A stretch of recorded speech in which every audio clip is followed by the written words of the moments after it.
Тој истиот Мијалков, за тебе бил во тој период, предпоставам од 2007 до 2018, црн ѓавол.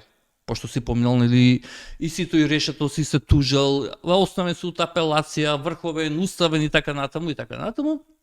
И сега ти од таа позиција седиш во таа влада на Зоран Заев, се што ми го фалеше, и тој истиот Сашо Мијалков така убаво ви плива во вашето политичко море, да, еве, на крај му пуштив и новина, му кажа: добар ден, господине Мијалков, вие во Македонија сте?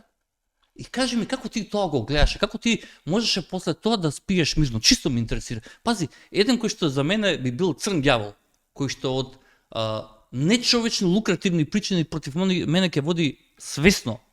Тоа е свестен чин, така тужба.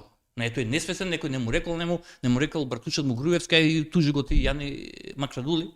И сега ти од позиција седиш во владата, нели му кажа без окей, так бе, немој вака да го третираме Сашо Мијалков како наш најголем пријател.